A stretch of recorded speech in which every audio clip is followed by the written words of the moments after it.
За өнөөдрийн дугаарт ээжийнхээ гэр бүлээс гадуур харилцаа үүсгэсэн эрэгтэйгийн амь насыг хохироосон гэмт хэргийн талаар ярих болно. 2022 оны 10 дугаар сарын 5-наас 6-ны шилжигшүнд Баянгол дүүргийн нутаг дэвсгэрт байрлах дэлгүүрийн агуулгын хашааны камерт нэг эрэгтэй хүний нүүр рүү гараараа зохин үснээс нь жуулгаж газар унгаан өвдгөрөө толгой хэсэг цохиж байгаа дүрс бичлэг бичигдэн үлдсэн байна. За энэ хүн зодож байгаа камерт бичигдсэн хүн бол 1999 онд Улаанбаатар хотод төрсэн бүрэн дунд боловсралтай А гэх хүн байсан. За уг хэрэг гарах болсон шалтгаан нь шүүдгчийн дүү охин ээжийнхээ утсыг оролдож байгаад ээж нь ажлынхаа залуутай дотн харилцаатай гэдгийг олж мэдснээр энэ гарах үндэс суурь болсон байдаг. За охин нь энэ тал дээр ахтаа хэлэхэд түүнийг мэдсэн даруйдаа тэр ээжээсээ асуухад за энэ хүнтэй ямар нэгэн холбоо байхгүй ахиж ийм асуудал гарахгүй гэж хэлсэн байдаг. Шүүгдэгчийн хувьд хүлээстэй хандан энэ хэргийг чимээгүй өнгөрүүлвэл ээж нь ингэс хийгээд болчих хах гэж утсан. Учир нь аав нь төргүү ураар асуудлыг шийддэг учраас аавдаа мэддэхгүй гэж их хичээсэн байна. За нэмэлт мэдээлэл өгөхөд аав нь хөдөө ажилладаг байсан билээ. Тухайн үед хүн гадагшаа явах төлөвлөгөөтэй аав ээжээсээ тустай амьдардаг байсан. За дахиад охин дүүгээс нь ээж гэртээ согтуу ирсээ утсанд нь охиндоо баригдаа гэсэн мессеж ирснийг ахтаа хэлсэн. За хэдийгээр хүүн ээжийнхээ энэ харилцааг аав нь олоод мэдчихвэ гэж болгоомжилсан ч энэ талаар тэр гадарласан байв. Нэг өдөр ээж нь гэртээ ирж хоноогод аав нь уурал эхнэрээ зодоод хүү рүүгээ тэрний зодоод нэг санаа амрав гэсэн мессеж явуулсан байна. За хүүн шүүгд өгсөн мэдүүлэгтээ манай эцэг хоёр хүүхдийнхээ ээж аавчганд байж чадаагүй би бүх зүйлээ өөрөө болгодог байсан. За тухайн дүүгээ бодоод ээжийнхээ уулзаад байгаа тэр хүн дээр очиж уулзах хэрэгтэй юм байна гэж бодоод түүн рүү залгахад тэр хүрээд ир гэж надад хэлсэн. Би байгаа тэр газарт нь очоод манай гэр бүлд ямар асуудал үүссэн аав ээжээ зоцсон талаар хэлсэн. За тэр хүн юу ч дуурахгүй байсан болохоор нь бачимдаад та дахид манай ээжтэй уулзгүйгээр надад амлалтаа бичээд өгчих гуйж байна гэж хэлээд чатуудын түнд харуулсан юм байна. Гэтэл тэр адилхан эр хүмүүс байна. Ийм зүйл эр хүн тохиолдно. Чи одоо жоохон байгаа учраас ойлгохгүй гэж түүнд хэлжээ. За үүнээс нь болж тэр хоёрын хооронд маргаан үүс хүүн тэр эрэгтэйг нүүр болон биерүүнд гар хөлөөрөө зэрэг цогсон. Хүүн дахиад түүнээс амлалт бичиж өгөхийг шаардахад тэр за би одоохон бичээд өгье гэд бичихгүй байсан тул та бичээд над руу зургийг чатаар явуулаарай гэд гадагшаа гарахад тэр эрэгтэй бас цуг гарсан юм байна. За гараад тэр залуу хүүд за ер нь бол хоёулаа эр хүн шиг ярилцъя. Би ээжээс чинь бол болохгүй. Бид хоёр уулз уулзраад бараг 1 жил болж байна. Тиймээс салж чадахгүй. Үүнийг чи ойлгол үгүй бол тэр л үү. Танай гэр бүлийн сал сарных нь миний асуудал биш гэж түүнд хэлсэн байна. За тэгэхээр нь та өөрийгөө биш дүүг минь бодоо болчихл доо гэж түүнд хэлсэн боловч тоогоогүй.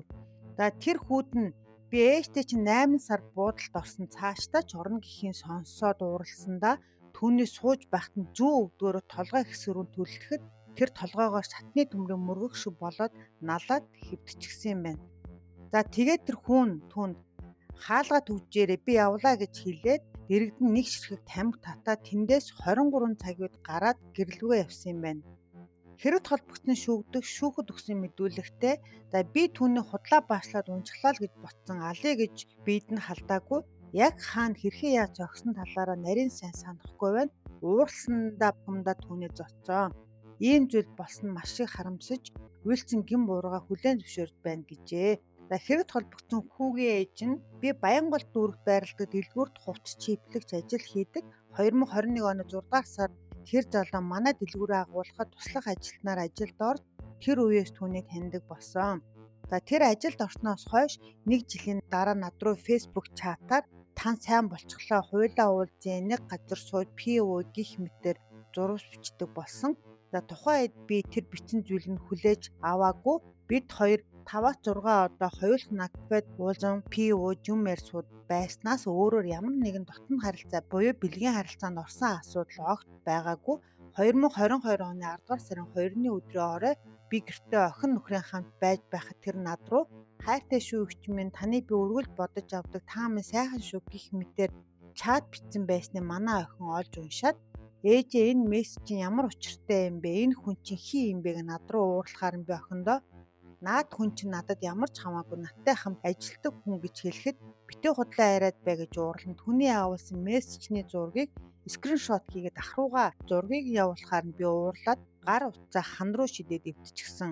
За үүний дараа маргааш оройн 21-ээс 22 цагийн үед миний том хүн над руу залгаад ээжээ та тэр хүнтэй холбоотой асуудлаа яаж шийдэх гэж байна гэхээр би хүүдээ. За аавда битгий хэлдээрээ эхлэхээр болох юм бол энэ асуудлыг шийдснийхэн дараа үнэн учраа олж байгаад болъё гэж хэлсэн.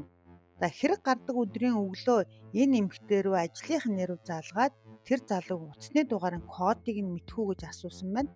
За тэгэхээр нь өөрөөс нь асуугаач би мэдгүй гэж хэлэхэд нэрв нь энэ нэг асуудал гарчлаа гэж хэлээд уцаа тасалсан. За тэгэхээр нь тэр эмэгтэй нөгөө залуугийн утас руу залгахад холбогдох боломжгүй байсан тул нэг л муу зүйл болчихлоо гэж бодоод нэрв руугаа залгаад юу болсон талаар асуухад түүнийг нас барсан гэж хэлсэн байна. За удалгүй тэр эмэгтэй рүү цагдаагаа залгахад энэ явдлыг хүү маань аавдаа хэлээ тэр очоод түүнийг алчхаж гэж бодоод нөхөр рүүгээ залгаад хаана явж байгаа асуухад за гандан дээр ахтайгаа ном уншуулад явж байна гэхээр нь нөхрийгөө цагдаа тэр хүрээ дээр асуудал гараад байна гэж хэлсэн байна. За тэр цагдаа руу очих замдаа хүү рүүгээ залгаад чи манай ажлын залуу алчсан биш үсттэй тэр нас барчсан байна гэхэд хүн за таныг аль цагдаагийн газар дээр дууцсан юм бэ цуг очие гэж хэлсэн байна. За хүүтэйгээ тэр улаастай дээр уулзсан нөхөртөөгөө офицеруудын ордон дээр уулзсан гуруула цагдаагийн газар очсон байна. Улсын яллагч эрүүгийн хуулны тусгай ангийн 11-р зүйлийн 1-р хэсэг зааснаар 8 жилийн хугацаагаар 20 шал оногдуулах дүгнэлт гаргасан. За хохирогчийн хууль ёсны төлөөлөгч шүүхэд за энэ харамсалтай хэрэг болсон шалтгаан нь талигач ах юм нь буруутай үйлдэл нөлөөлсөн. Тиймээс шүүгдэгч өөрийн үйлдэлийг хүлээн зөвшөөрч гэн буруугаа ухамсарлан ойлгож байгаа учраас хуулийн дагуу ял хүнрүүл шийдвэрлэж өгнө гэсэн бол за шүүгдэгчийн өмгөөлөгч мөн адил ял хүнрүүлэхийг хүссэн хүсэлтэд гаргасан. За Баянгол дүүргийн эрүүгийн хэргийн анхны шатны шүүхээс түүнд 6 жилийн хорих яллаар шийдэгсэн байна. За улсын яллагч 8 жил гэснийг 6 жил болгосон. За үнэхээр харамсалтай гэр бүлээ бүтэн авч үлдэх гэсэн хүүгийн хүсэл, охин дүүгээ элэг бүтэн байлгах гэсэн ахын бодол, гадагшаа явах гэсэн мөрөөдөл нь ээжийнх нь гэр бүлээс гадуур харилцаанаас болж ийхүү хорих ял авсан. Нийгэмд гэр бүлийн хүмүүс бие биеэ хардан цаад хүнийг нь оролцуулан хэрүүл маргаан хийдэг бол энэ тохиолдолд элэг бүтэн гэр бүлийн үн цэнийг үр хүүхдүүд нь ямар их чухал гэдгийг харуулсан кейс байлаа. За миний сувгийн дэмжин надтай хамт байгаарай. Цаг зав гарган сонсон танд баярлалаа.